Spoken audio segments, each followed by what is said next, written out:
அது வந்து கண்டிப்பா ஏற்றுக்கொள்ள முடியாது. பிரதானத்துவம் இந்த கூட்டத்துக்கு கூட்டப்பட்டது. ஏன் இவ்வளவு பெரிய ஒரு கன்ஃபியூஷன்? நான் ரொம்ப சிம்பிளான ஒரு பர்சன். அவருக்கு வேற எந்த விதமான ரைட்ஸும் கிடையாது. வணக்கம். நேர்பட பேசு நிகழ்ச்சிக்கு வரவேற்கிறோம். திமுக மாவட்ட செயலாளர்கள் கூட்டத்தில் பேசிய முன்னாள் முதல்வர் திரு ஸ்டாலின் நடந்து முடிந்த தேர்தலுக்கான தோல்விக்கு தானே பொறுப்பேற்பதாக கூறியிருக்கிறார். தேர்தல் தோல்விக்கான காரணங்களை ஆராய்வதற்கு 36 பேர் கொண்ட குழுவும் அமைக்கப்பட்டிருக்கு. இதான் இன்றைய நேர்பட பேசுவின் பேசுபொருள். திமுக தோல்வி எது முக்கியமான காரணம் என்ற தலைப்பில் பேச இருக்கிறோம். பத்திரிகையாளர் திரு டி.என். ரகு பங்கேற்றிருக்கிறார். பத்திரிகையாளர் திரு ஜீவசகாப்தன் இணைந்திருக்கிறார். பத்திரிகையாளர் திரு சுவாமிநாதன் பங்கேற்றிருக்கிறார். விரைவில் மூத்த பத்திரிகையாளர் திரு பிரியன் இணைய இருக்கிறார். வணக்கம் விருந்தினர்கள் அனைவருக்கும். திரு சுவாமிநாதன், திரு விஜய் மட்டும்தான் பிரதான காரணமா திமுக தோல்விக்கு? விஜயும் ஒரு காரணமாக இருந்தாலும் அதைவிட மிக முக்கியமா கிட்டத்தட்ட அவர்கள் களத்தை உணர்வதற்கே முதல்ல தவறிட்டாங்க. நீங்க விஜய் என்கிற ஒரு சக்தியை மதிப்பீடு செய்யாதது ஒரு பக்கம் இருந்தாலும், இன்னொரு பக்கத்துல அவர்களுடைய வெற்றி ஃபார்முலா தொடர்ச்சியா 2019, 21, 24 பாஜக எதிர்ப்பு, அதனுடைய அடிப்படையில தான் திமுகவுடைய தொடர் வெற்றி சாத்தியமாகுது. இந்த தேர்தலையும் விஜயனுடைய வருகையை உள்வாங்காம, விஜயனுடைய தாக்கத்தை சரியா புரிந்து கொள்ளாம பாஜக எதிர்ப்புங்கிற புள்ளியில மட்டுமே அதிகமான அளவுக்கு களமாடுறாங்க. ரொம்ப குறிப்பா சமூக வலைதளங்களாக இருக்கலாம், யூடியூப் போன்ற தளங்கள்ல அவருடைய விளம்பரங்களா இருக்கலாம். தமிழ்நாட்டை தலைகுனிய விட மாட்டேன், டெல்லிக்கும் தமிழ்நாட்டுக்கும் இடையிலான போர், இது தமிழ்நாடு வெர்சஸ் டெல்லி, தமிழ்நாடு எப்பொழுதுமே டெல்லிக்கு அவுட் ஆஃப் கண்ட்ரோல், இது போன்ற விவாதங்களே முன்னெடுக்கப்பட்டதே ஒழிய விஜய்ங்கிற ஒரு புதிய எதிரி வந்திருக்கிறதை மறந்துட்டு அவங்க என்ன பண்ணிட்டாங்கன்னா முழுக்க முழுக்க பாஜக எதிர்ப்பை கூர்மைப்படுத்திக்கிட்டே இருந்தாங்க. அது களத்துல அவர்கள் கடந்த கால தேர்தல் அணுகுமுறையை அப்படியே செயல்படுத்துறாங்க. அது ஒரு பின்னடைவு முதல்ல.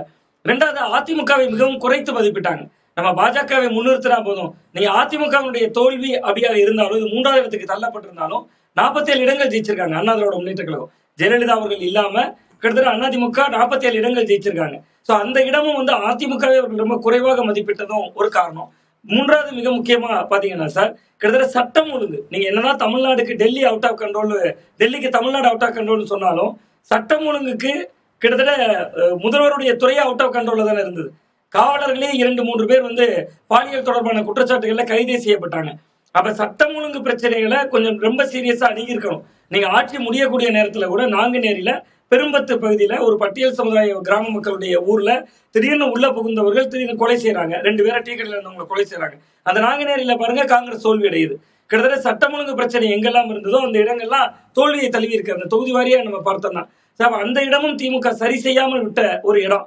நீங்க இன்னொன்னு மிக முக்கியமா அவர்கள் நம்பினது, மக்கள் நல திட்டங்களுக்கு ஓட்டு விழுந்துரும், 1,31,00,000 பெண்களுக்கு மகளிர் உரிமை தொகை கொடுக்குறோம், அந்த ஓட்டு நமக்கு வந்துடும். நான் தொடர்ந்து பல விவாதங்களை நம்மளே கூட பேசியிருக்கோம் சார். 2,23,00,000 குடும்ப அட்டைகள், அப்ப பயன்பெறாதவர்கள் 80 லட்சம் பேர் இருக்காங்க. அந்த 80 லட்சம் பேரை அவர்கள் பொருட்படுத்தல, 1,31,00,000 பேர் பயன்பெறாங்க. இன்னொன்று ஒரு டேட்டா, அவருக்கு தவறான டேட்டா ஒன்று, அந்த டேட்டாவை தொடர்ந்து சிஎம்ஏ சொன்னார். அது எந்த டேட்டா நான் இப்ப சொல்லலாம்னு நினைக்கிறேன் சார். புதுமை பெண் திட்டத்துல பயனடைகிறவங்க, தமிழ் புதல்வன்ல பயனடைகிறவங்க, நான் முதல்வன்ல பலனடைகிறவங்க திட்டங்களுக்கு வெவ்வேறு வடிவம் கொடுத்துட்டு, கலைஞர் கனவு இல்லம், வீடு சொல்லலாம், எல்லாமே சேர்த்து இந்த எல்லா வடிவமும் சொல்லிட்டு அரசின் திட்டங்கள்ல பயன்பெறாத குடும்பமே இல்லை அப்படின்னு ஒரு வாதத்தை முன் வச்சாங்க. நீங்க அதுக்கான தகுதிகள் பாத்தீங்கன்னா, புதுமை பெண் திட்டம் அரசு பள்ளி, அரசு உதவி பெறும் பள்ளியில படிச்சவங்களுக்கு கிடைக்கும். தமிழ் புதல்வன் திட்டம் அரசு பள்ளி, அரசு உதவி பெறும் பள்ளியில படிச்சவங்களுக்கு கிடைக்கும். கலைஞர் கனவு வீடு பொருளாதாரத்துல நலிவுற்றவங்களுக்கு கிடைக்கும். நீங்க எத்தனை திட்டங்கள் வடிவம் கொடுத்தாலும் பயனாளிகள் அந்த 1,31,00,000 பேருக்குள்ளதான் இருக்காங்க. ஆனா அதை கடைசி வரை திமுக தலைமை பரிசீலனை செய்யல. கிட்டத்தட்ட ஒவ்வொரு திட்டத்திலையும் வெவ்வேறு பயனாளிகள் அவங்க நினைச்சுக்கிட்டாங்க. அப்ப 2,23,00,000 குடும்ப அட்டைகள், அதுல 1,31,00,000 பெண்கள் பயனாளிகள், ஓட்டு போட்ட பெண்களே 2,4 கோடி பேர். அவங்க முதல் கோணலே முற்றிலும் கோணலாகி விட்டது. 2வது இளைஞர்கள் ஓட்டு, இளைஞர்களை ஈர்க்கிறதுக்கு இளைஞரணி மாநாடு போட்டாங்க, விருதுநகர் போன்ற பகுதிகளில் போட்டாங்க. பட் திமுக திரட்டி வந்த கூட்டம், அதை அவர்கள் பொருட்படுத்தல. இன்னொன்று, கட்சியினுடைய தொண்டர்கள் முந்தைய நீங்க திமுக ஆட்சி, முந்தைய அதிமுக ஆட்சியோடு ஒப்பிடும் போது, கலைஞர் அவர்கள் காலத்துல இருந்த திமுகவோடு ஒப்பிடுகிற பொழுது, கட்சியின் அடிமட்ட தொண்டர்கள் கடந்த 5 ஆண்டு கால ஆட்சியில எந்த பலனும் அனுபவிக்கல. பல தொண்டர்கள் சொன்னாங்க. இதை களத்துக்கு போயிருக்கிறப்ப, அந்த மக்களோட கருத்தை கேட்கிறப்ப, அடிமட்ட தொண்டன் வேலை செய்யணும்ல, கிரவுண்ட்ல போய் அவங்க வேலை செய்யணும். நிறுவனங்களை நம்பினாங்க, நிறைய ஸ்ட்ராட்டஜி கம்பெனிஸை நம்பினாங்க. பட் அந்த நம்பிக்கையை அவர்கள் தொண்டர்கள் மீது வைக்கல. இதெல்லாம் சேர்த்துதான் அவர்களுக்கான ஒரு பெரிய பின்னடைவு அப்படின்னு நான் பாக்குறேன். இன்னொன்று, மக்களின் மனநிலையவே கணிக்க தவறிட்டாங்க. நமக்கு வந்து 1,31,00,000 பயனாளிகள் அவங்க ஓட்டு போட்டுருவாங்க. நான் அதுக்கு ஒரு சின்ன உதாரணம் மட்டும் சொன்னேன் சார். நீங்க வந்து கிட்டத்தட்ட காலை உணவு திட்டம், காலையில உணவு திட்டம் அரசு பள்ளியில வருது. நீங்க பாருங்க, அந்த பேரண்ட்ஸ் தான் இந்த 1,31,00,000 பயனாளிகள் இருப்பாங்க. அப்ப புதிய பயனாளிகள் இருந்தா தான் நீங்க 2 கோடி பேரை கவர் பண்ண முடியும். அப்படி இல்ல, அவங்க எல்லா திட்டங்களும் விளிம்பு நிலை மக்களுக்கான, அதுல சந்தேகமே இல்லை. பாதிக்கப்பட்ட பாவப்பட்ட அடித்தட்டு வர்க்கத்தினுடைய பலன் பெறுகிறது, அதுலயும் சந்தேகமே இல்லை. ஆனா பயனாளிகள் நம்ம எத்தனை புள்ளிகள்ல பார்த்தாலும் அது ஒரே குடும்பம் தான், ஒரே நபர்கள் தான், அந்த 1,31,00,000 பேர் தான். அவர்களும் ஒரு ரசிகமான நிலையை விஜயை நோக்கி நகர்றாங்க, அதை கணிக்க தவறிட்டாங்க. இப்படி பல விஷயங்கள் அவர்களுடைய அந்த வியூகம் வகுக்கிறதுல, ரொம்ப குறிப்பா பிஜேபி எதிர்ப்பு அரசியல் சொன்னாலே போதும், தமிழ்நாட்டில் அதுதான் வெற்றிக்கான ஃபார்முலா என்று அவர்கள் நம்பிக்கொண்டார்கள். அந்த நம்பிக்கை தான் அவர்களுக்கான ஒரு தோல்வியா மாறி இருக்கு அப்படின்னு நான் பார்க்கிறேன். இன்னொன்று, ஓட்டுக்கு பணம். அது ரெண்டு கட்சிகளும் செஞ்சாங்க, திமுக அதிமுக செஞ்சாங்க. நம்மளுடைய செயல்பாடை தாண்டி ஓட்டிற்கு பணம் என்கிற நிலைமை வருகிற பொழுது, நீங்க தேர்தல் நெருக்கத்துல சார் ஒரு 5,000 ரூபாய் போடுறாங்க, அதுல 2,000 ரூபாய் கோடை நிதிங்கிறாங்க. அப்ப மக்கள் அதுலதான் விழிக்க ஆரம்பிக்கிறாங்க. நீங்க நேற்று வரை போன வருஷம் கோடை நிதி தரல, அதுக்கு முந்தைய ஆண்டுகள்ல கோடை நிதி தரல, இது தேர்தல் ஆண்டு, தேர்தலில் ஒரு கோடை நிதி வருது, அதையும் பாருங்க பாஜக நிறுத்த முயற்சி பண்ணாங்கன்னு அவங்க சொன்னாங்க, களமாட்டினாங்க. அப்ப கிட்டத்தட்ட எல்லா விஷயங்களும் பாஜகவை மையப்படுத்துறாங்க. கிட்டத்தட்ட பணம் சார்ந்த விஷயங்கள். நீங்க ஆட்சிக்கு வந்து நீங்க போன 2021 பாத்தீங்கன்னா அதிமுக ஆட்சி முடியக்கூடிய நேரத்துல பொங்கல் பரிசு தொகுப்பு போட்டாங்க. அந்த தொகுப்புக்கு அவர்களுக்கு என்ன கிடைத்தது? ஒரு 75 தொகுதி தான் கிடைச்சது. இப்ப பாருங்க திமுக கூட்டணியாக 73. அவ பணம் இவ்வளவுதான் பிளே பண்ணும். நீங்க சட்டம் ஒழுங்கு, அதை சார்ந்து மக்கள்கிட்ட அடிமட்ட தொண்டன் பலனடையணும். கட்சியினுடைய கடைமட்ட தொண்டன் பலனடைந்தால் மட்டும்தான், அவங்க வேலை செஞ்சா மட்டும்தான் அந்த இயக்கம் வெற்றி பெற முடியுங்கிறதா திமுக உணர வேண்டிய செய்தி. திரு ரகு, திமுகவுடைய தோல்விக்கான பிரதான காரணங்கள் அப்படின்னா நீங்க என்னென்னலாம் யோசிக்கிறீங்க? கார்த்திகேயன், ஃபர்ஸ்ட் ஆஃப் ஆல் திரு ஸ்டாலின் வந்து இந்த ரெவ்யூ மீட்டிங் போட்டதே ஒரு பாசிட்டிவ் விஷயம். அப்புறம் அதில் வந்து நான் பொறுப்பேற்பு இருக்கிறேன்னு சொன்னார்ல, அது ரொம்ப ரொம்ப முக்கியமானது. நீங்கள் வந்து என்ன பிரச்சனைங்கிறத நீங்கள் உணரலைன்னா நீங்கள் அந்த ப்ராப்ளத்தையே சால்வ் பண்ண முடியாது. ஸோ அவர் வந்து பொறுப்பேற்றது நல்ல விஷயம். அதை விட முக்கியம் வந்து இது பெரிய பின்னடைவுன்னு ஒத்துக்கிட்டது. அதாவது 91 வந்து 2 தொகுதிகள் ஜெயிச்சதை விட மோசமான தோல்வி நான் சொல்லுவேன். திமுக வரலாறுல ஒஸ்ட் டிஃபீட் இது. ஏன்னா அவ்வளோ ஃபேவரபுளாக இருந்தது.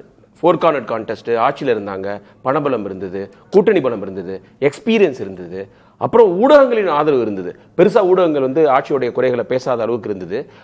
அது இல்லாமல் எதிரில் இருந்தவங்க வந்து ஏடிஎம்கே உடைஞ்சிருந்தாங்க, என்டிகே அவங்கள ப்ரூவே பண்ணல, டிவிகேக்கு இன்ஃப்ராஸ்ட்ரக்சர் இல்லை, அவங்களுடைய தலைவர் வந்து கேம்பெயினிங்கே போக முடியல, இவ்வளோ அட்வான்டேஜஸ் இருந்தது.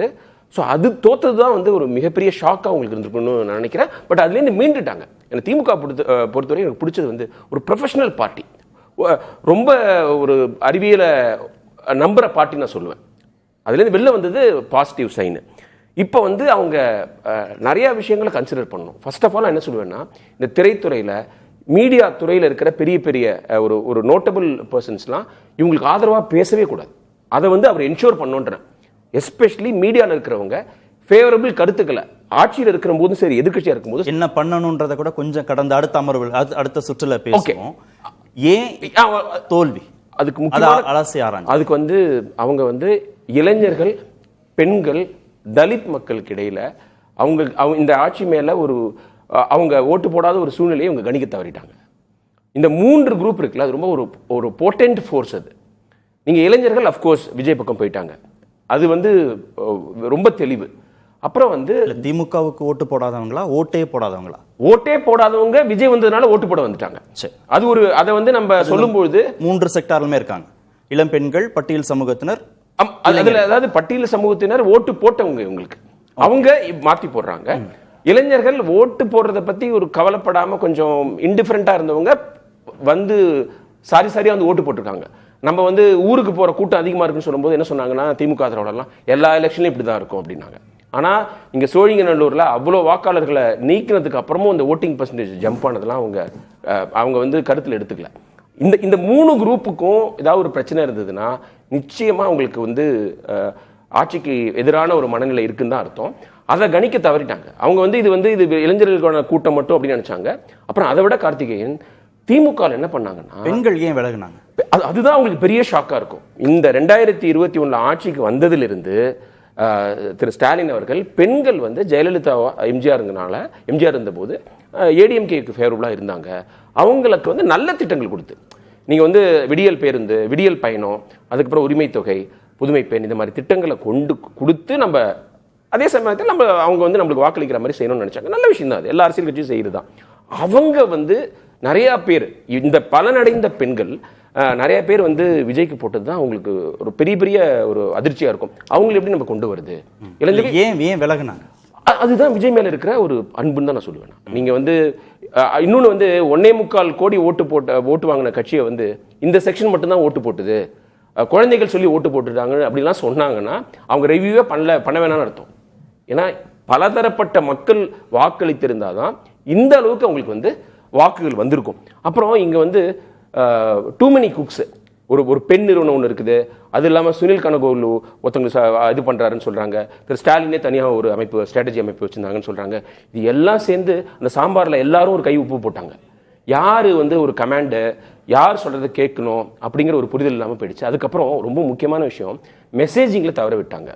இன்டர்னல் சர்வேஸில் விஜய்க்கு வந்து நல்ல ஆதரவு இருக்குன்னு ஒரு வருஷத்துக்கு முன்னாடியே சொல்லிக்கிட்டு இருந்தாங்க. அவங்க எடுத்த இன்டர்னல் சர்வேல ஸ்டார்டிங் வித் 20%. அவங்கன்னா தாவேக்கு அடுத்த சர்வேல டிஎம்கே எடுத்த சர்வேல 20+ இருக்குங்கிற மாதிரி ஒரு பேச்சு இருந்தது ஒரு வருஷத்திற்கு முன்பே. அதாவது விஜய் ஒரு மாநாடு நடத்தின சமயத்துல வச்சுங்களேன், அதை வந்து தொண்டர்களுக்கு கடத்த மறந்துட்டாங்க. மறக்கல, அது ஒரு ஸ்ட்ராட்டஜி நினைச்சிட்டாங்க. திரு ஸ்டாலினும் திரு உதயநிதி ஸ்டாலினும் விஜய் பேரை சொல்லாதது பிளண்டர். சொல்லியிருக்கணும். இப்போ வந்து சட்டமன்றத்தில் உதயநிதி அவர்கள் பேசும்போது நல்லா பேசுறாரு, சப்ஸ்டன்ஸ் இருக்கு, விட்டு இருக்குது, பாயிண்டடா இதையே நீங்க முன்னாடியே பேசல. இல்ல ஒரு புரிதலுக்காக கேட்கிறேன், டிகோட் பண்ணுங்க. விஜய்க்கு 20% இருக்குன்னு ஒரு வருஷத்திற்கு முன்பே திமுகவே அதை வெளிப்படையாக தன் தொண்டர்களுக்கு சொல்லுது, இல்ல பொதுவெளிக்கு சொல்லுது அப்படின்னா அது இப்போ 35% வந்து நிக்கிறது, இன்னும் 40-45 இல்ல அது அவங்க அந்த தப்ப வந்து அது ரொம்ப பெரிய சாமர்த்தியம் நினைச்சு பண்றாங்க. நான் என்ன சொல்றேன், சொல்லியிருக்கணுமா? அதாவது தொண்டர்களுக்கு வந்து அவர் எதிர்த்து பேசணுமா, நம்ம ஏடிஎம்கே பத்தியே பேசணுமா, ஏடிஎம்கேக்கு எதிராகவே களமாடணுமா அப்படிங்கிற ஒரு கன்ஃபியூஷன் வந்துருச்சு. நீங்க தலைவர்ல இருந்து கடைக்கோடி தொண்டன் வரைக்கும் ஒரு ஒருங்கிணைந்து செயல்படணும். யாரு பிரின்சிபல் எதிரிங்கிறத தெரிஞ்சிருக்கணும். இதுல வந்து அவங்க ஏடிஎம்கே நினைச்சிட்டு இருந்தாங்க, ஏடிஎம்கே கிடையாதுங்கிறது. ஏடிஎம்கே விட டெல்லின்னு பேசினாங்க. அப்புறம் ஆனா இங்க போட்டி வந்து திமுகவுக்கும் அதிமுக வந்து திமுக காரங்க சொன்னாங்க, விஜய் தான் வந்து டிவிகே டிஎம்கேன்னு சொன்னாரு. அந்த மெசேஜிங்க கிளியர் கட்டா சொல்லியிருக்கணும். அதுல வந்து ஒரு குழப்பம் ஏற்பட்டுடுச்சு. தொண்டர்கள்லாம் வந்து விஜய் ஒரு பொருட்டே இல்லை நினைச்சிட்டு இருந்தாங்க, தலைமையே கண்டுக்கிறது இல்லைன்னு. நான் என்ன சொல்றது, ஒரு ஸ்ட்ராட்டஜி கிடையாது. அவர் பேரை சொல்லாம இருந்தது தவறு. பேரை சொல்லி அவருடைய தவறுகளை சுட்டி காமிக்கணும். அவர் வளர்ந்துருவாரு, அவர் பேரை நம்ம சொன்னா வளர்ந்துருவாரு அப்படின்னு நினைக்கிறது வந்து ரொம்ப ரொம்ப தவறு. அப்புறம் வந்து இந்த கட்சியில இளைஞர்களுக்கு ஒரு பெரிய டிஸ்கனெக்டே ஏற்பட்டுடுச்சு. நீங்க இந்த மாவட்ட செயலாளர்கள் கூட்டத்தை பாருங்க, அதுல வந்து எவ்வளவு இளைஞர்கள் இருந்திருப்பாங்க. 45 வயதுக்கு கீழே ஒரு மாவட்ட செயலாளர் இருந்திருப்பாரு. அதுல எல்லாருமே வயதானவர்கள். இன்னைக்கு இந்தியாவில் வந்து இது வந்து most senior Lok Sabha MP T R. Baalu 85 வயதுக்கு கல்யாண சுந்தரம் ஒருத்தர் ராஜ்யசபால இருக்காரு. துரைமுருகன் வந்து எம்எல்ஏவா இருந்தாருன்னா அவர் கூட வந்து ஓல்டஸ்ட் எம்எல்ஏ ஆயிருப்பாரு. அவர் 3ஆம் இடம் போயிட்டாரு. இதெல்லாம் அவங்க கன்சிடர் பண்ணணும், ரீசெட் பண்ணணும். அவங்க வந்து அந்த ஒரு டேர்ம் ரெகுலேஷனோ அல்லது வயது ரெகுலேஷனோ வச்சே ஆகணும். திமுக அது மிகப்பெரிய பிரச்சனையா இருக்கு. அவங்க எவ்வளோ வயது இருந்தாலும் கட்சியில பதவியை கண்டினியூ பண்ணுவாங்கிறது வந்து இந்த காலகட்டத்துக்கு ஏத்தது கிடையாது. நீங்க மாடர்ன் யுகத்துக்கு மாறணும்னா அந்த ஏஜுக்கும் வந்து ஒரு இது வைக்கணும், ஒரு பார் வச்சே ஆகணும். அதுல வந்து கட்டுப்பாடே இல்லாம போயிட்டு இருக்கு. அவங்க வந்து கடைசி வரைக்கும் அவங்க தான் இருப்பாங்க, அவங்க தான் மாவட்ட செயலராக இருப்பாங்க அப்படின்னு நினைக்கிறாங்க. அப்புறம் பெண்களுக்கு ரெப்ரசன்டேஷன் நான் இன்னைக்கு பார்த்தேன், மேடையில கனிமொழி அவர்கள் இருந்தாங்க, கீழே வந்து கீதா ஜீவன். நீங்க பெண் ஏன் அடிமையானாலும் பெரியார் புத்தகத்தை பத்திலாம் பெருமையா பேசுறீங்க. அவ்வளோ மாவட்ட செயலாளர்கள்ல ஒரே ஒரு பெண் தானா? அதுவும் ஒரு இந்த யங் ஜெனரேஷன் ஒரு பெண் கூட கிடையாது. இதெல்லாம் நீங்க டிவிக்கே கூட்டத்தை பாருங்க, எவ்வளவு யங்ஸ்டர்ஸ் இருக்கிறாங்க. ஸோ அந்த டிஸ்கனெக்டும் இருக்குது. அப்புறம் தலித் மக்களுக்கு ஒரு பெரிய ஒரு வருத்தம் இருக்குது. நீங்க வந்து நாங்க ஒரு தலித் சமுதாயத்தை சேர்ந்த ஒருவரை நாங்க உயர்நீதிமன்றத்தில் நீதிபதி ஆக்கணும்னு சொல்றீங்க. உங்க கட்சியில மாவட்ட செயலாளரா பவர்ஃபுல் மினிஸ்டர்ஸா ஏன் ஆக்க முடியல? இவ்வளவு பேச்சு பேசுறீங்க, எல்லாருக்கும் எல்லாரும் சொல்றீங்களே, எங்களுக்கு எப்ப கொடுப்பீங்க அப்படிங்கிற அந்த ஒரு வருத்தம் அவங்களுக்கு இருக்கு. அது வெளிப்படையா தெரிஞ்சிருச்சு. விஜய் வந்து செய்வாரா செய்ய மாட்டாராங்கிறது அடுத்தது. அவர் கட்சியில நேச்சுரலாவே நிறைய பேர் போய் சேர்றாங்க, அவங்களுக்கு மாவட்ட செயலாளர் பதவி கிடைக்குது. சோ இதெல்லாமே வந்து அவங்க கணிக்க தவறிட்டாங்க. திருமாவளவன் இருக்கிறாரு, நம்ம அருந்ததி சமூகத்துக்கு நிறைய செஞ்சிருக்கிறோம், அவங்களாம் ஓட்டு போடுவாங்கன்னு நினைச்சாங்க. எல்லாமே சேர்ந்து மிஸ்ஃபயர் ஆயிடுச்சு. அவங்க பெரிய தோல்விங்கிறது ஒத்துக்கணும். 24% வாங்கியிருக்கிறாங்க. முதல் தேர்தலில் தனியா நின்று 35% வாங்கிக்கிறாரு. இவங்க 23 கட்சிகள் கூட்டணி வச்சுக்கிட்டு வித்தியாசம் 17 லட்சம், அதெல்லாம் வந்து உண்மையிலேயே நியாயமான காரணம் கிடையாது. மிகப்பெரிய வெற்றியை விஜய் பெற்றிருக்கிறாரு. 4 கார்னர்டு கான்டெஸ்டா 77 மாதிரி இருந்ததுன்னா விஜய் 180 சீட்டு வாங்கியிருப்பாரு. இது விஜய் வேவ் தான், அதை வந்து ரெக்கக்னைஸ் பண்ணணும். அப்புறம் சினிமா கவர்ச்சி, சினிமா சுனாமி, கவர்ச்சி சுனாமிலாம் திரு ஸ்டாலின் சொல்றது தவறு. எம்ஜிஆர் இருக்கும்போது செஞ்ச தவறையும், ஜெயலலிதா மேலெழுந்து வந்த போது செஞ்ச தவறையும் திரும்பவும் செஞ்சிருவாங்க. சினிமா கவர்ச்சியா இருந்தாலும் ஓட்டு தான். பிஹெச்டி படிச்சவங்களோட ஓட்டுக்கு ஒரே வேல்யூ தான். விஜயுடைய வெறும் ஃபேனா இருக்கிறோடைய வாக்குக்கும் ஒரே மதிப்பு தான். அதை அவங்க புரிஞ்சுக்கணும். திரு பிரியன் வணக்கம். எப்படி திமுக அந்த தேர்தலை அணுகியது? திமுகவுடைய தோல்விக்கான பிரதான காரணங்கள் என்னென்ன? இல்ல, அதாவது ஒரு கட்சி தோல்வி அடையும் போது அதற்கான காரணங்களை நிறைய அடுக்கிறது வாடிக்கையான விஷயமா தான் நம்ம பார்க்குறோம். அது ஒன்றும் தவறு கிடையாது. அது மாதிரி தான் அடுக்குவாங்கன்றது நம்ம தெரிஞ்ச விஷயம்தான். இப்போ நண்பர்கள் சொன்ன ரீசன்ஸ் எல்லாம் ஓரளவுக்கு உண்மை. அதில் எதுவும் மறுத்து பேசுறதுக்கு எதுவுமே இல்லைன்னு என்னுடைய கருத்து. இதுதான் திமுக தொண்டர்களும் இப்போ பேசிட்டு இருக்கிறத நம்ம பார்க்குறோம். நம்ம அதனால வெற்றியின் வரும்போது தலைமை அதை பெருமையை எடுக்கும்போது, தோல்வியின் வரும்போது அதையும் தலைமை ஏற்றுக்கணுன்ற ஒரு விஷயத்துல ஸ்டாலின் தெளிவா இருக்காருன்னு நம்ம பார்க்குறோம். தோல்விக்கு நானே பொறுப்பேற்றுக் கொள்கிறேன் அப்படின்னு ஒரு விஷயத்த அவர் சொல்லியிருக்கார். ஆனா இதே அதிமுகவில் எடப்பாடி தோல்விக்கு தலைமை ஏற்றுக்கிறதா வேண்டாமான்னு இன்னும் யோசித்துக் கொண்டே இருக்கிறாருன்னு நம்ம பார்க்குறோம். ஸோ தோல்விக்கு தலைமை ஏற்றுக்கொண்ட அந்த ஸ்டாலின் அவர்கள் இதை பத்தி ஆராயறதுக்கான ஒரு விஷயத்த போட்டிருக்காரு. அதாவது விஜய் வந்தபோது விஜய் சரியா கணக்குல எடுத்துக்கல அப்படின்னு சொல்ற ஒரு விஷயத்துல நான் கொஞ்சம் மறுக்கிறேன். எப்படின்னா, விஜயோடைய விஷயங்களை அவங்க கணக்குல எடுத்துட்டு தான் கூட்டணியை பலப்படுத்தினாங்க. ஆக்சுவலா காங்கிரஸை விடாததுக்கு காரணம் விஜய் இருக்கிற ஒரு விஷயம் தான். தேமுதிக இழுத்து போட்டதுக்கு காரணம் விஜய் இருக்கிற ஒரு விஷயம் தான். கமலை பிரச்சாரத்துல இறக்கினதுக்கு காரணம் விஜய் இருந்த ஒரு விஷயம் தான். எஸ்ஐஆர்ல சீரியஸா ஒர்க் பண்ணது காரணம் விஜய் வரப்போறாருன்ற ஒரு விஷயத்தினாலதான். இவ்வளவு அவங்க அதை எதிர்பார்த்தா பண்ணாங்க. விஜய் பேசையே தவிர பட் இந்த விஷயங்கள்லாம் பேக்ரவுண்ட்ல அவங்க பண்ணிட்டு தான் இருந்தாங்கன்றது என்னுடைய கருத்து. என்ன காரணம்னா, கடைசி 3 நாட்கள்ல மக்கள் ஏதோ ஒரு மாற்றம் வேணும்னு ஒரு விஜய்க்கு ஒரு திடீர்னு ஒரு ஹைப் வந்தது உண்மை. யாருமே எதிர்பாராத அளவுக்கு ஒரு ஹைப் வந்தது. அந்த ஹைப்ல அவர் தேர்தல் அன்னைக்கு மக்கள் ஓட்டு போட்டாங்க. ஒரு மாற்றம் வேணும்னு ஓட்ட போட்டுக்கலாம். நான் இந்த சினிமா கவர்ச்சி இந்த மாதிரி விஷயங்கள் எல்லாம் போக விரும்பல. ஏன்னா மாற்றம் வேணும்னு நினைக்கிறவங்க அதிமுகவுக்கு பதிலாக தாவேகாவுக்கு ஓட்டு போட்டிருக்காங்க. ஸோ 3வது அணியா இதுவரையும் தமிழ்நாட்டு அரசியலில் வந்தவங்க ஸ்பாயிலரா இருந்திருக்காங்களே தவிர ஆட்சிக்கு வந்ததில்லை அப்படின்ற ஒரு விஷயத்தை மாற்றி இந்த வாட்டி விஜய் ஒரு பாப்புலரான நடிகர், அவருக்கு மக்கள் ஒரு மாற்றத்துக்காக ஓட்டு போட்டிருக்காங்க அப்படின்ற அளவுல தான் அதை பார்க்கணும். ஸோ ஒவ்வொரு தேர்தலும் ஒவ்வொரு சூழல்ல நடக்குது.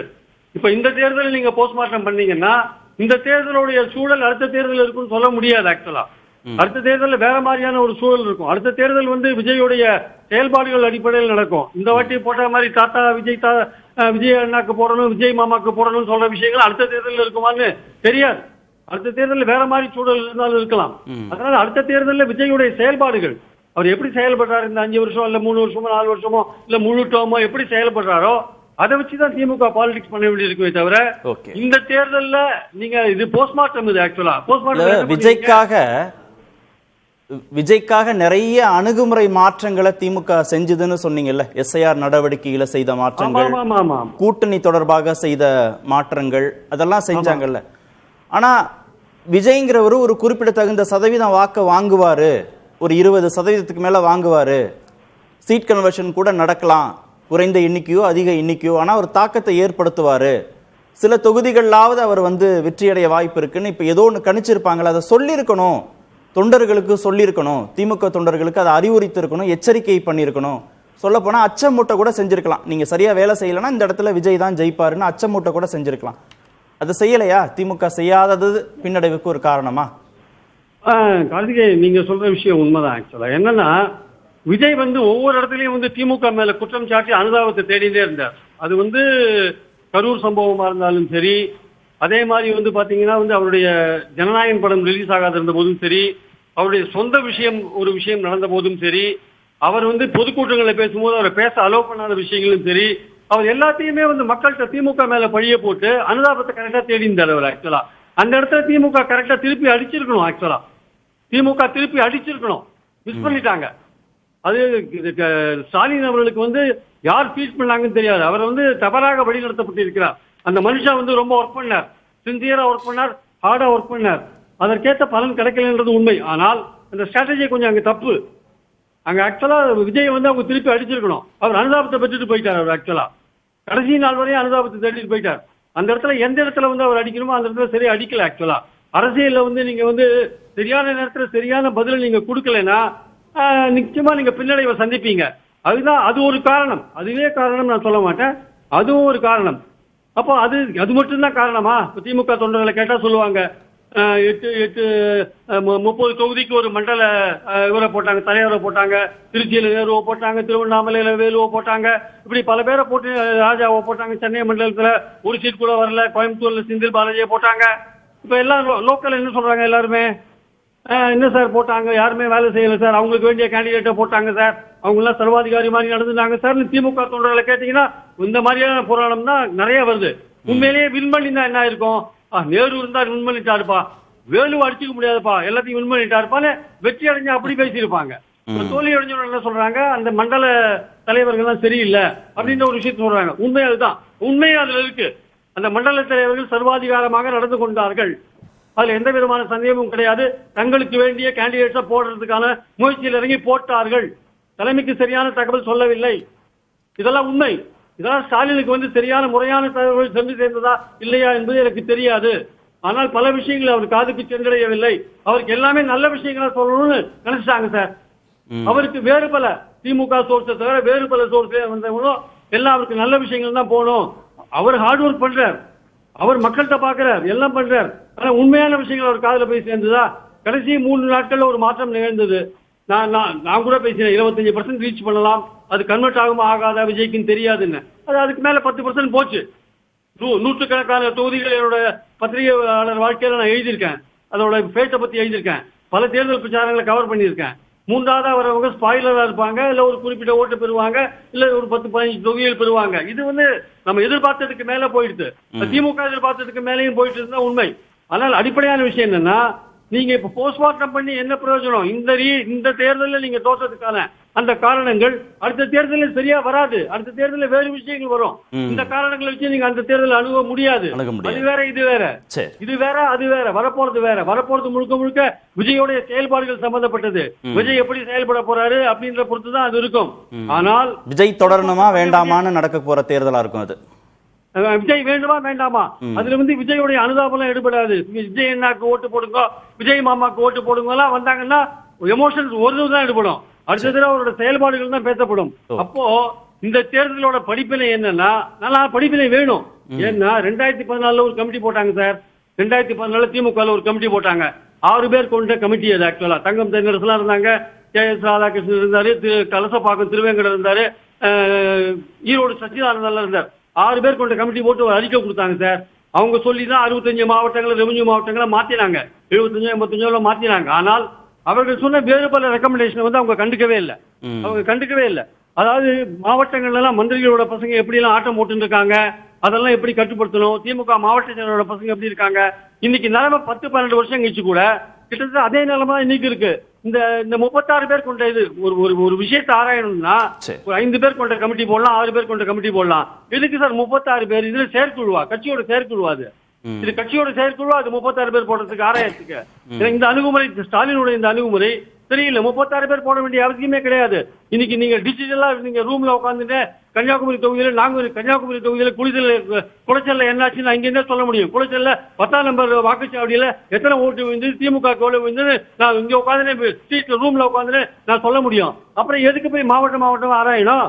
எந்த இடத்துல திமுக ஓட்டு குறைஞ்சது, ஏன் குறைஞ்சது நான் ரூம்ல உட்காந்து பார்க்க முடியும் சார். அப்புறம் இதுக்கு 36 பேர் கொண்ட கமிட்டி, அதுவும் ஜூன் 5க்குள்ள எப்படி கொடுப்பாங்க? கொடுக்கறதுக்கான வாய்ப்பே இல்லையே. இந்த கமிட்டி கமிட்டி வந்து வேஸ்ட், அது போட வேண்டிய அவசியமே கிடையாது. என்ன கேட்டா ஒரு 5 பேர் 6 பேர் கொண்ட கமிட்டியை போடலாம்.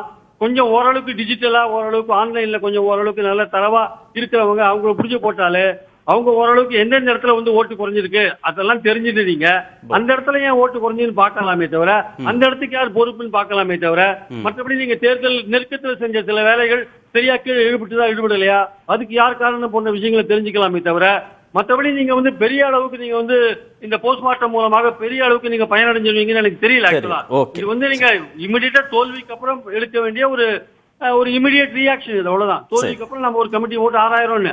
ஆனால் இது 6000 என்ன பயன் இருக்கு? 6000 ரூம்ல உட்காந்துட்டு 6000 நான் ஏற்கனவே சொன்னேன் நான். அதனால திமுக செய்ய வேண்டிய அடிப்படை மாற்றங்கள் பலது இருக்கு. முதல்ல இந்த 12 வருஷத்துல நீங்க மாவட்டத்துல நீங்க வளர்த்து விட்டீங்க தலைவர்களோட பசங்க. என்ன செய்யணும்ன்றது அடுத்த சுற்றுல பேசுவோம். என்ன செய்யணும்ன்றது அடுத்த சுற்றுல பேசுவோம். நான் திரு ஜீவாட்ட போயிட்டு வந்துடுறேன். திரு ஜீவா, 100 ஆண்டுகளுக்கு நான் செய்யக்கூடிய மாற்றம், அமைப்பு ரீதியாக செய்யக்கூடிய மாற்றம் இருக்க போகுது அப்படின்னு நேற்று பேசினதுல ஒரு இடத்துல குறிப்பிடுகிறேன். ஆனால் அதை நோக்கின ஒரு ப்ரொக்ரெசிவாக இருக்கிறதற்கான சாத்தியக்கூறுகள் இருக்கா? எப்படியும் திமுக தான் ஜெயிக்கும்னு நினச்சோம், அதனால் என்னோட ஒரு ஓட்டில் என்ன ஆகிடும்னு தெரியாமல் போட்டுட்டோன்னு புலம்புறாங்க மக்கள் அப்படின்னு ஒரு இடத்துல சொல்லியிருக்காரு. அது மட்டுமல்ல, இப்படி ஒரு கட்சிக்கு ஓட்டு போட்டு ஆட்சியில் உட்கார வச்சுட்டோமேனு பலரும் வருந்தி பதவி போடுறதையும் பார்க்குறேன் சோஷியல் மீடியாவில். என்ன சொல்கிறேன், ஒரு முன்முடிவோடு இதை அணுகிறாரா தேர்தல் முடிவை திரு ஸ்டாலின்? ஒரு மாயாஜால கவர்ச்சி சுனாமி அப்படின்னு ஒரு முன்முடிவோடு அணுகிறாரா? இல்லை, முதலமைச்சர் அவர்கள் சொல்லியிருக்கிற விஷயம் அவர் சொன்னதில்லை. இன்னைக்கு நீங்கள் பார்க்கில் தேநீர் கடைகளில் பேசுனீங்கனாலே இந்த உண்மை தெரிஞ்சிடும். விஜய் வேணும்னு நினச்சி வாக்களித்தவர்கள் ஒரு புறங்க, எப்போவுமே திராவிட கட்சிகளை அழியணும் வந்துடக்கூடாதுன்னு நினைத்து வாக்களித்தவர்களும் விஜய்க்கு தான் அதிகம் போயிருக்கிறாங்க. ஏன்னா ஏடிஎம்கே விட இப்போ விஜய் ஒரு மாசாக இருக்கிறாருன்னு. ஸோ விஜய் ரசிகர்கள் ஓட்டு அது கொஞ்சம் ஓரளவு கணிசமான வாக்குகள். அதுக்கப்புறம் வழக்கமான திராவிட எதிர்ப்பு, 2 திராவிட கட்சியும் வேணாம் புதுசாக ஒன்று வேணும்னு நினச்சவங்க, இதுவரை ஓட்டே போடாதவங்க, இந்த இதுக்கு 49 ஓக்கு அந்த மாதிரி போட்டவங்க, இது எல்லாம் மிக்ஸ் ஆகி வந்திருக்கு. இந்த வழக்கமாக திராவிட கட்சிகளுக்கு மாற்றாக வர்ற மூப்பனார், அன்புமணி, சீமான், கமலஹாசன், விஜயகாந்துக்கு விழுந்த வாக்குகள் இப்படி விழுந்திருந்தா அது பிரியன் சார் சொன்னார்ல, அவர் சொன்ன மாதிரி ஸ்பாய்லராக தான் இருப்பாங்களே ஒழிய பெரிய லெவலில் தாக்கத்தை ஏற்படுத்த மாட்டாங்க. அப்படி தான் அது ஏற்படுத்தியிருக்கணும். ஆனால் விஜய் கட்சிங்கிறது அவங்க அதை தாண்டி சில வேலைகள் பண்ணாங்க. அப்புறம் திமுகவினுடைய உறுப்பினர்கள், பொறுப்பில் இருந்தவர்கள் வீடுகளில் என் பிள்ளை கேட்டுச்சு, அதைத்தான் முதலமைச்சர் சொல்லி திமுக காரங்க இதை நம்ம எல்லாருமே ஒரு திமுக எதிர்ப்பை விஜய் பேசுறாரு, ஏடிஎம்கே ஓட்டு பிரியும், பிஜேபி ஓட்டு பிரியும் நினைச்சுக்கிட்டு இருக்கோம். திமுக காரங்க விஜய் கட்சி எங்க ஜெயிக்க போகுது, என் பேரனுக்காண்டி போட்டேன், என் 6 வயசு 5 வயது குழந்தைகளுக்கு ஓட்டு உரிமை கொடுத்துருக்காங்க இந்த தேர்தலில். இந்த ஒரு அபத்தம் இதை 45 வயது அப்பாக்களும் அம்மாக்களும் செஞ்சிருக்கிறாங்க, 65 வயது தாத்தா பாட்டிகள் செஞ்சிருக்கிறாங்க. அப்ப வழக்கமா பொலிட்டிக்கலா இருக்கிற கூட்டம் மட்டும் போட்டிருந்தா கண்டிப்பா இந்த மாற்றம் வந்திருக்காது. திமுக காரங்களும் சேர்ந்து போட்டிருக்கிறாங்க. ஆனா அவங்க விசிலுக்கு ஜெயிக்காதுன்னு நினைச்சு விசிலுக்கு போட்டிருக்கிறாங்க. அது கணிசமா அதுவும் போயிருக்கு. ஸோ பொலிட்டிக்கலா இருக்கக்கூடிய அந்த பொதுவான ஒரு கூட்டம், திமுக வந்துடக்கூடாதுன்னு எப்பவும் வன்மமா இருக்கக்கூடிய திராவிட அழியணும் நினைக்கக்கூடிய அந்த ஒரு கூட்டம், அப்புறமேட்டு இவர்களெல்லாம் சேர்ந்தது போக ஓட்டே போடாத அந்த கூட்டம், இதுவரையும் நாங்கள் ஓட்டே போட மாட்டோம், 49 அரசியல் என்பது சாக்கடை அப்படின்னு நினைத்த அந்த கூட்டம், இவங்க எல்லாரும் சேர்ந்து இப்ப திமுக காரங்க ஓட்டு, இந்த பேரம்பேத்திக்காக பிள்ளைக்காக போட்ட ஓட்டு, ஜெயிக்க மாட்டாங்க நினைச்சு போட்டோம், உப்புக்கு சப்பானி தானே நினைச்சு போட்டோம், இது எல்லா விஷயங்களும் சேர்ந்துதான் விஜய்க்கு வந்திருக்கு. இல்ல சட்டம் ஒழுங்கு சரியில்லைன்னு நினைச்சவங்க, அந்த மாதிரி அரசுடைய திட்டங்களால் எனக்கு எந்த பயனுமே இல்லைன்னு நினைச்சவங்க, கட்சி தலைமை, மாவட்ட செயலாளர், ஒன்றிய செயலாளர் என் கூட சரியான உறவுல இல்லை அப்படின்னு நினைச்ச கட்சிக்காரங்க, இளைஞர்களுக்கு வேலை வாய்ப்பு இல்லைன்னு அவங்க நினைச்சவங்க, அப்புறம் வாரிசு அரசியல், குடும்ப அரசியல் மாதிரியான அதிருப்திகள், அப்புறம் அமைச்சர்களுடைய செயல்பாடுகளால் ஏற்பட்ட அதிருப்தி, இதெல்லாம் அக்கௌண்டபிளா இல்லையா? இந்த விமர்சனங்கள்லாம் திமுக வெற்றி பெற்றிருந்தாலும் நம்ம உட்கார்ந்து பேச வேண்டிய விஷயங்கள். வெற்றி பெற்றிருந்தாலும் இன்னும் அதிகமா பேசணும். வெற்றி பெற்றிருந்தாலும் முதலமைச்சர் இது குறித்து மறுபரிசீலனை செய்யணும். நீங்க சொன்ன இந்த விஷயங்கள்லாம் ஒரு ஆளும் கட்சி 5 ஆண்டுகள் இருக்கும்போது எல்லா கட்சியிடும் வர்றது திமுக வருது அப்படிங்கிற கான்செப்ட், இந்த விமர்சனங்களும் உண்டு. இந்த விமர்சனங்களால் மட்டும்தான் இவ்வளவு பெரிய சுனாமி நடந்துச்சானா கண்டிப்பா கிடையாது. திமுக பெரியார் வழியில் ஏன் செயல்படவில்லை அப்படி நினைச்சா விஜய்க்கு ஓட்டு போட்டாங்க? ஏன் MC ராஜா, ஐதிதாசர், ரெட்டமலை சீனிவாசன்லாம் இருந்திருக்கிறாங்க? ரகுநாதன் ஒரு அருந்ததியர் 1920 சட்டமேலவையில் இருந்துட்டாரு. ஆனா பாருங்க, அருந்ததியர்களுக்கும் தேவேந்திர குல வேளாளருக்கும் இன்னும் பிரதிநிதித்துவம் கிடைக்கல. இந்த அரசியல் தலித் உணர்வோடு அப்படியே மகர் சமுதாய வரலாறு, சவுதார் குல வரலாறுலாம் படித்த தலித் இளைஞர்களா விஜய்க்கு வாக்களிச்சாங்க. திருமாவளவன் தொடர்ச்சியா இரட்டை வாக்குரிமை, பூனா ஒப்பந்தம், தமிழ் தேசியம் நடத்துற அவரை விட விஜய்க்கு நம்பி இருக்கிறாங்க. திராவிட இயக்கம், பெரியார் சிந்தனையை விட எங்களுக்கு விஜய் தான் பிடிச்சிருக்குன்னு சொல்லியிருக்கிறாங்க. ஸோ தலித் இளைஞர்கள் போனது நேர்மறையான விஷயம் கிடையாது. நம்ம எல்லாருமே வெக்கி தலைகுனிய வேண்டிய விஷயம், ரொம்ப ஆபத்தான விஷயம். விடுதலை சிறுத்தைகளை விட, பெரியார் இயக்கம், திராவிட இயக்கத்தை விட, இடதுசாரிகளை விட இவர் தான் எங்களை காப்பாருன்னு போயிருக்காங்கன்னா தலித் உணர்வு கிடையாது. விமர்சன பார்வையோட இதை இன்னொரு கோணத்திலிருந்து அணுகணும்னா, அருந்ததிய சமூக மக்களுக்கு, பட்டியல் சமூக மக்களுக்கு, பெண்களுக்கு, இளைஞர்களுக்கு திராவிட இயக்கங்களோ விடுதலை சிறுத்தைகள் கட்சிகளோ என்ன மாதிரியான முன்னெடுப்புகளை செய்தார்கள்னு கொண்டு போய் சேர்த்து ஆழமா பதிவு பண்ணி அந்த ஓட் பேங்கை தக்க வைக்க வேண்டிய பொறுப்பிலிருந்து இவங்க விலகிட்டாங்களா? அப்போ விலகலைங்க. இந்த சமூகம்ங்கிறது உரையாடலுக்கே வேற மாதிரியான சமூகமா போயிருச்சு. அது விசுவலான சமூகமா போயிருச்சு. அண்ணன் தம்பி, அம்மா அப்பா உரையாடல் இல்லை. இன்னைக்கு சமூகத்துல தெருக்கடைகள்ல உரையாடல் இல்ல, சலூன் கடைகள்ல உரையாடல் இல்ல. சலூன் கடையில வட இந்தியர் எனக்கு முடிவெட்டுறாரு, நான் எங்க அவர்கிட்ட அரசியல் பேசுறது? மெட்ரோபாலிட்டியன் நுகர்வு கலாச்சாரம் 90களிலிருந்தே இருந்தே இந்த சீரழிவு ஸ்டாலினை ஒத்துக்கிறாரு. நீங்க அங்கெல்லாம் பேசி ஒன்னும் பிரயோஜனம் இல்ல, நீங்க சோஷியல் மீடியால பேசுங்கன்னு சொல்றாரு. அப்ப சோஷியல் மீடியால பேசி இருக்கணும். அப்டேட் ஆகுதுங்கிறது வேற, அதை நான் மறுக்கல. அறிவியல் பூர்வமான விஷயத்தை நம்ம மறுக்கவே முடியாது. ஆனால் மனித உரையாடல் குறைஞ்சிருச்சுங்கிற இந்த குளோபலைசேஷன், இந்த கல்ச்சர், மெட்ரோபாலிட்டன், வட இந்திய ஆதிக்கம், இவ்வளவு விஷயங்கள் வந்துருச்சு. ரொம்ப முக்கியமான காரணம் திராவிட இயக்கம், திமுக போன்ற குடும்பங்கள் தான் வீடுகளில் உரையாடுவதில்லை. தங்களுடைய கருத்துக்களை, அரசியல் கருத்துக்களை அவன் வெளியே பேசுற அளவு கூட வீட்டுக்குள்ள பேசுறது இல்லை. இல்லாட்டி திமுக குடும்பத்தில் உள்ள ஒரு பொண்ணோ பையனோ பேரனோ ஓட்டு போடுங்கன்னு சொல்லுவாங்களா? இல்லை என்ன நான் இடைவேளைக்கு பிறகு நான் உங்ககிட்ட வரேன் திரு ஜீவா. ஒரே சோஷியல் மீடியா பிளாட்ஃபார்ம் தான் உங்களுக்கும் இருக்கு, எனக்கும் இருக்கு, திரு விஜய்க்கும் அதான் இருக்கு, மற்ற கட்சிகளுக்கும் அதான் இருக்கு. திரு விஜய் தரப்பால அவங்களுடைய கருத்துக்களை ஏன் திமுக வேண்டாம், ஏன் திரு விஜய் வேணுங்கிறத ரொம்ப வலிமையா கொண்டு போய் சேர்க்கிறதுக்கு அந்த பிளாட்ஃபார்மை அவங்க யூஸ் பண்றாங்க. அது இன்ஸ்டாகிராமை பயன்படுத்துறாங்களா, வேற ஏதோ பயன்படுத்துறாங்களோ, பயன்படுத்தி ஆட்சிக்கே வந்துட்டாங்கல்ல. 50 ஆண்டு காலம் இங்க ஆட்சி பொறுப்பில் இருக்கக்கூடிய கட்சிகள், ஆண்ட கட்சிகள், எதிர்கட்சியா இருக்கக்கூடிய கட்சிகளுக்கு வலுவான கட்சி கட்டமைப்பு இருந்தும், பணபலம் இருந்தும், பொருளாதார பலம் இருந்தும் ஏன் தங்களுடைய சித்தாந்தத்தை, கொள்கையை, கட்சியை விஜய் வேண்டான்றத அவ்வளவு வலிமையாக கொண்டு போய் இளைஞர்கள் மத்தியில் சேர்க்க முடியல? அடிப்படையான ஒரு கேள்விதான். திரு விஜய் தரப்பால் ரொம்ப வலுவா பயன்படுத்தக்கூடிய முடிஞ்ச சமூக வலைத்தளத்தை ஏன் திமுகவால் பயன்படுத்த முடியல?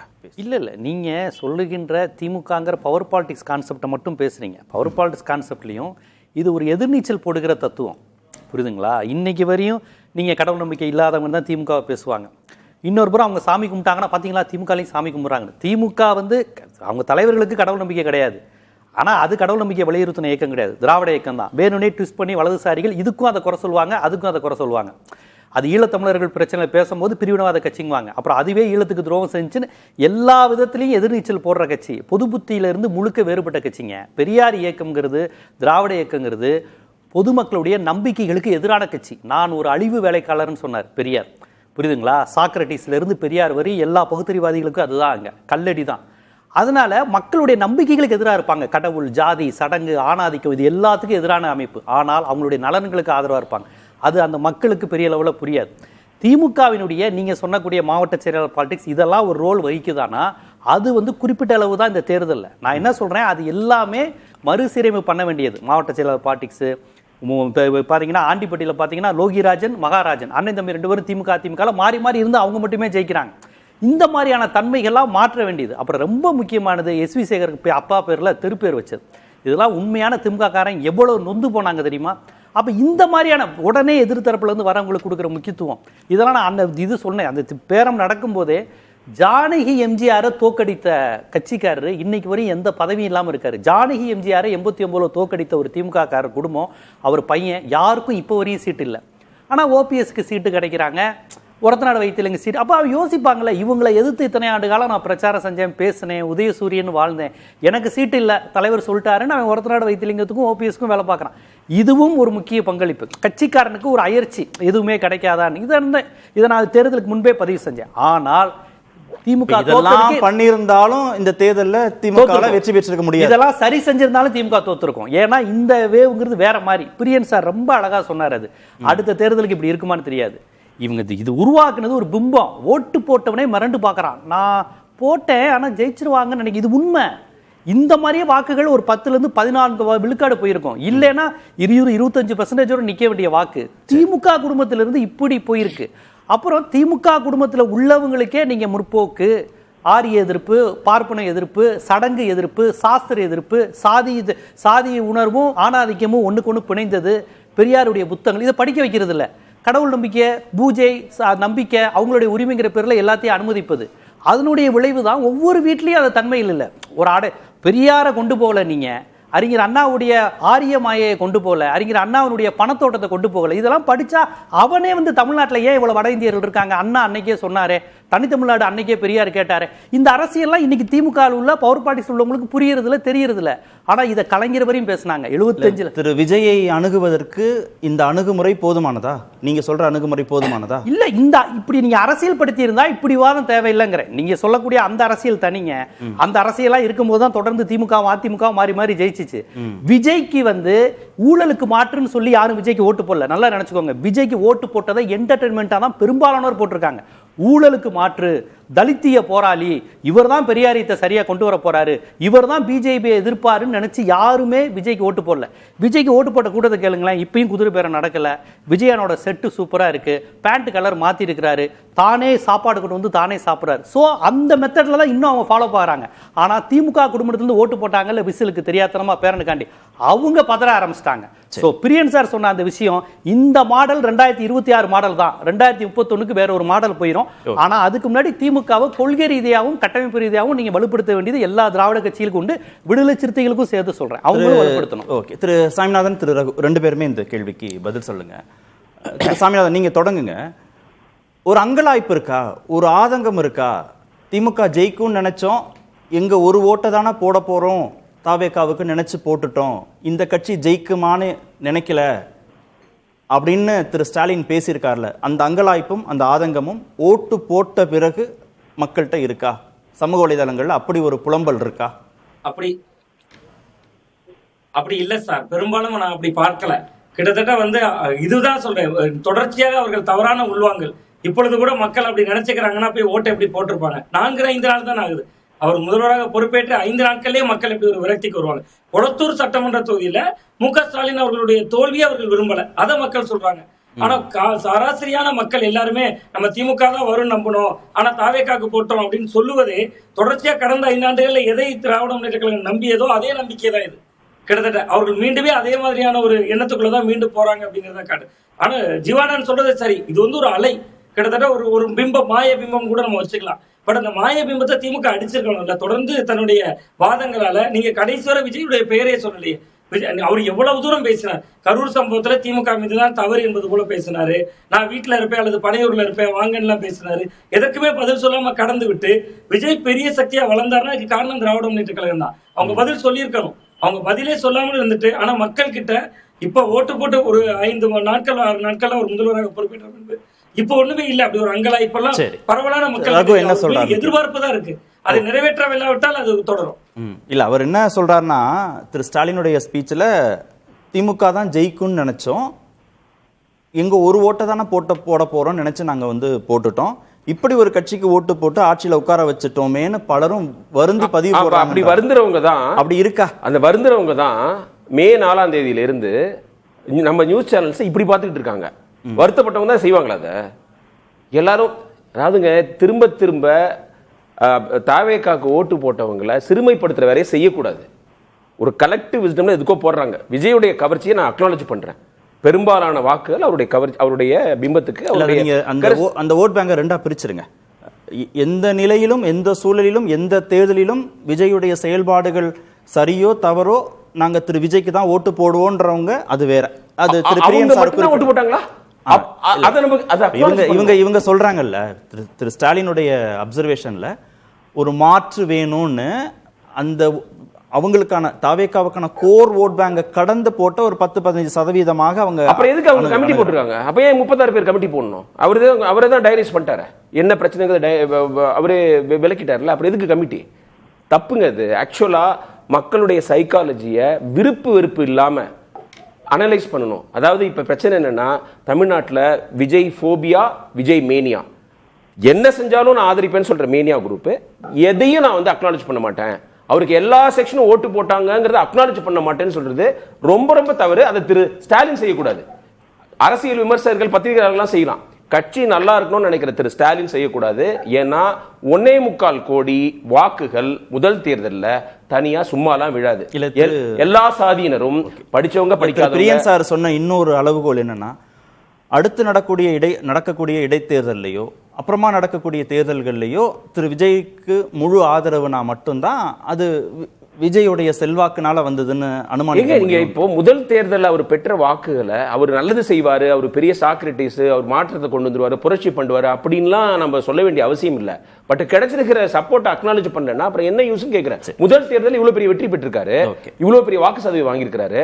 அது நீங்க ஒண்ணுமே இல்லைன்னு நம்ம சொன்னோம்னா எப்படி திமுக எதை நம்ம கவலைப்படுவாங்க? வைகோ அவர்கள் வீட்டில் அந்த பெண்மணி வந்தாங்கல்ல, அந்த உற்சாகத்தோட வந்தாங்கல்ல, அந்த மாதிரி எவ்வளவு பெண்கள், அவங்க விஜய் ரசிகர்கள் கிடையாது, அவங்க வந்து இந்த லியோ படத்தை பார்த்து கொண்டாடினவங்க கிடையாது, படமே பார்த்துருக்க மாட்டாங்க, அவங்க பார்க்குற படமே இல்லை அது. ஆக்சுவலா அவ்வளோ வயலன்ஸ் இருக்குது. அவங்க விஜய் மேல வச்சிருக்கிற அஃபெக்ஷனை நீங்க அண்டர் எஸ்டிமேட் திரும்ப பண்ணிக்கிட்டு இருந்தா பிரச்சனை வந்து விஜய்க்கு கிடையாது, திமுகவுக்கு தான். திரு பிரியன், திமுகவுடைய அமைப்பு முறையில மிகப்பெரிய மாற்றத்தை கொண்டு வரலாம்னு இருக்கேன். அந்த மாற்றம் நம்முடைய கழகத்தை இன்னும் 100 ஆண்டுகளுக்கு உயிர் போட வச்சிருக்க போகுது. கழக அமைப்பில் செய்ய போகிற இந்த மாற்றங்களுக்கு முன்னே நாம் முதல்ல மாறியாகணும், நாம் எல்லாரும் மாறியாகணும், யாரும் விதிவிலக்கல்லன்னு திரு ஸ்டாலின் மாவட்ட செயலாளர்கள் கூட்டத்தில் பேசியிருக்கார். ஆனால் நீங்கள் ஒவ்வொரு தேர்தலையும் கேஸ் டு கேஸ் அணுகணும், இந்த தோல்வியை ஆராயிறதுங்கிறது மட்டும் அடுத்த தேர்தலுக்கான வெற்றியாக அமைய போகிறதில்லைன்னு சொல்கிறீங்க. ரெண்டும் வேற வேற புள்ளியில் நிற்கிதே. அதாவது திமுகவில் வந்து அடிப்படையான மாற்றங்கள் செய்யணுன்றது ஒரு பக்கம் ஏற்கனவே இருக்கு. அது பல வருடங்களாக ஒலித்து கொண்டிருக்கிற ஒரு குரலா நான் பார்க்கிறேன். பல திமுகவினர் தொண்டர்கள், அடிமட்ட தொண்டர்கள்ட்ட பேசும்போது வழக்கமான ஒரு எரிச்சல் வருது. ஒரே நபர் அல்ல அவருடைய பையன், அவருடைய பேரன் கீழே வேலை செய்யறவனுக்கு எந்த விதமான பயனும் கிடையாது. நான் எப்போ வேட்பாளர் ஆகுது, நான் எப்போ வந்து கவுன்சிலர் ஆகுது அப்படின்ற விஷயங்கள் தான் அவங்க மத்தியில் இருக்கு ஆக்சுவலா. அதனால அடிமாற்றங்கள்ல அமைப்பு ரீதியா பலவிதமான மாற்றங்கள் செய்யணும். ஆனா இந்த கமிட்டி போட்டு அந்த கமிட்டியோட அறிக்கையை வாங்கிட்டு கமிட்டியை போடு இல்ல அது தலையில கல்ல போடுன்ற மாதிரி அந்த கல்லை போட்டு உட்கார வச்சுட்டு கமிட்டி ரிப்போர்ட்டை வாங்கி வச்சுட்டு உட்காந்துருக்கூடாது. 2014 கமிட்டி ரிப்போர்ட் என்னாச்சு? திமுகல என்ன பண்ணீங்க? ஒண்ணுமே பண்ணலையே. என்ன மாறுதல் பண்ணீங்க? அந்த மாவட்டங்களை மட்டும் ஏற்றி விட்டீங்களே தவிர அதில் சொன்ன விஷயங்கள்லாம் நீங்க பண்ணீங்களா? பண்ணலையே நீங்க. அதாவது விஜயோடைய வெற்றி வந்து அவருடைய கவர்ச்சியால வந்ததா, இல்ல மக்கள் மாற்றத்தை விரும்பி கொடுத்தாங்களா, இல்ல திமுக அதிமுக பிடிக்காத மக்கள் ஓட்டு போட்டாங்களா, இல்ல இன்ஸ்டாகிராமு சோசியல் மீடியா மூலமா வந்த ஓட்டா, இல்ல எமோஷன்ஸை கிளப்பி வாங்கின ஓட்டா? இதை பத்தி இப்ப ஆராயறது வந்து அதை பத்தி விமர்சனம் பண்றது கூட கொஞ்சம் குறைச்சிக்கலாம். தேவையில்லாத விஷயம் இல்லை கேட்டா. ஏன்னா இனிமே நீங்க பண்ண போற விஷயம் என்னன்றதான் முக்கியம் இங்க. ஆக்சுவலா வந்து நீ திமுக அமைப்பு ரீதியான மாற்றங்கள் கண்டிப்பாக தேவை. ஆனா நீங்க அதை பண்ணினீங்கன்னா அதுவே பெரிய விஷயம். முதல்ல திமுக இருக்கிறவங்களோட ஏஜை வந்து ஆவரேஜ் வயசை வந்து நீங்க ஒரு 55-60 குறைங்க. முதல்ல 85-86 வீட்டுக்கு அனுப்புங்க, தைரியமா அனுப்புங்க. எதுக்கு அவங்கள வச்சுட்டு இருக்கீங்க? அவங்க அனுபவத்தை வீட்டுல இருந்து அவங்க சொல்லட்டும் உங்களுக்கு. ரெண்டாவது, மாவட்ட செயலாளர் எல்லாமே ஒரே மாவட்ட செயலாளர் பல வருஷங்கள் எத்தனை வருஷம் அவர் பதவியில இருப்பார் அவரு. ஜெயலலிதா காலத்துல வந்து அவங்க மாத்தி விட்டாங்க மாவட்ட செயலாளரை, ஒரு நம்பிக்கையோட வேலை செஞ்சாங்க. அது மாதிரி இருக்கணும். அமைப்பு ரீதியா பல விஷயங்கள் மாற்ற வேண்டிய அவசியம் இருக்கு. அதனால இனிமே பண்ண வேண்டியது என்னன்னா ஒரே விஷயம் தான் சார். ரொம்ப சிம்பிளா சொல்லி முடிக்கிற ஒரே விஷயம் தான். அதாவது உங்களை எதிர்கட்சியா உட்கார வச்சிருக்காங்க மக்கள். நீங்க வந்து ஆளுங்கட்சியை விமர்சிக்க வேண்டிய இடத்துல இருக்கீங்க. ஆளுங்கட்சி நல்லது செஞ்சா பாராட்டுங்க. அதுக்கு ஆளுங்கட்சிக்கு முன்னாடி இருக்கிற சவால்கள் ரொம்ப அதிகம், ரொம்ப அதிகம். சாதாரண விஷயம்ல ரொம்ப அதிகம். மக்கள் பெரிய எதிர்பார்ப்போட ஓட்டு போட்டிருக்காங்க. ஸோ அது எந்தெந்த இடத்துல வந்து நல்லது செய்து, எந்தெந்த இடத்துல வந்து மக்களுக்கு கொடுத்த ப்ராமிஸ் செய்யல போன்ற விஷயங்கள் நீங்க மக்கள் முன்னாடி கொண்டு போங்க. அதுதான் இப்ப நீங்க செய்யக்கூடிய ஒரே கடமையா இருக்கும். நீங்க மக்களை வந்து பர்சனலா அணுகுங்க. நீங்க மக்களை நேர்முகமா அணுக வேண்டிய அவசியம் இருக்கு.